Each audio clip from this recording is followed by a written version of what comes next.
जय श्री कृष्ण। राधे राधे। श्री कृष्ण शरणम मम। मनोज गर्व मोचनम विशाल लोल लोचनम विधूत गोप शोचनम नमामि पुलोचनम। कार्तिक मास महात्म्य का 13वां अध्याय। नारद जी ने कहा, जलंधर ने जब राहु के मुख से कैलाश पर्वत की घटना को सुना तो वह क्रोधित हो गया। उसने शीघ्र ही अपनी सेना को तैयार किया और कैलाश पर्वत को जाकर घेर लिया। सहस्त्रों पराक्रमी दैत्य जलंधर के साथ चलने के लिए तैयार हो गए। रण में जाते समय जलंधर की दृष्टि शुक्र और राहु पर पड़ी। अपशकुन होने शुरू हो गए। उसका राज्य मुकुट उसके सिर से पृथ्वी पर गिर पड़ा। पैर फिसलने के कारण दैत्यराज स्वयं पृथ्वी पर गिर गया, लेकिन इन अपशकुनों पर जलंधर ने कोई ध्यान नहीं दिया और वह युद्ध क्षेत्र में चला गया। दानव सेना के सहस्त्रों योद्धाओं ने टिड्डी दल की तरह कैलाश पर्वत को घेर लिया। उनके विमान अगणित संख्या में आकाश में मंडराने लगे। दानव सेना के वेग को देखकर इंद्र आदि देवता भयभीत हो गए और भयभीत होकर भगवान शिव के पास जाकर बोले, हे नाथ, जलंधर ने असंख्य सेना के साथ कैलाश पर्वत को घेर लिया है। हे प्रभो, इस दुष्ट जलंधर ने हम सब देवताओं को श्रीहीन कर दिया है। भगवान विष्णु उसके पराक्रम से प्रभावित होकर अपना प्रिय वैकुंठ लोक छोड़कर उसके घर निवास करने लगे हैं। हे नाथ, अब आप ही उनका वध करके समस्त देवताओं को भय से मुक्त करें।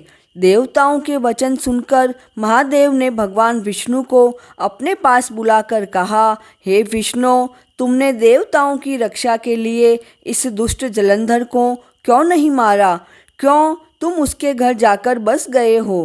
तब भगवान विष्णु बोले, हे शंभो, जलंधर ने आपके अंश से जन्म लिया है और वह सागर पुत्र होने के कारण लक्ष्मी का भाई है।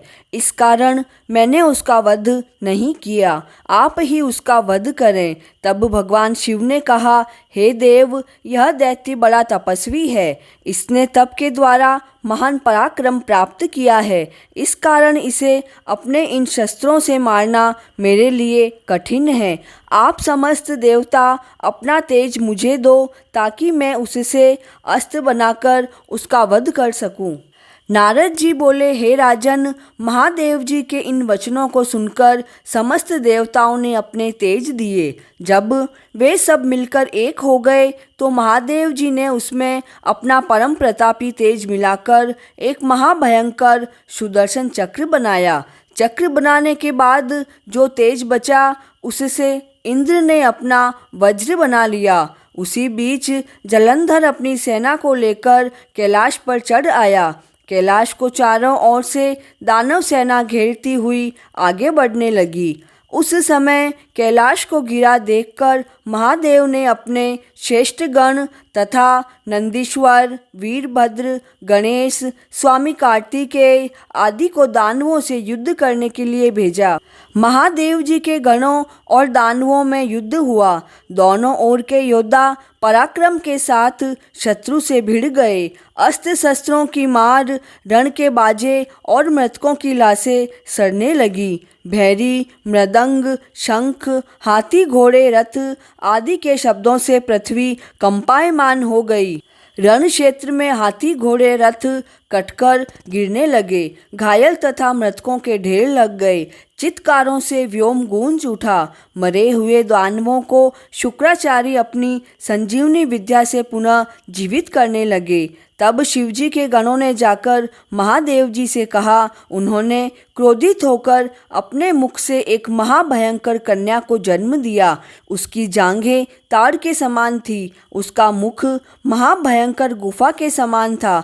उसके स्तन वृक्षों को पीड़ित करने वाले थे। उस काल स्वरूप धारिणी कन्या ने युद्ध में जाकर दानवों को भक्षण करना शुरू कर दिया।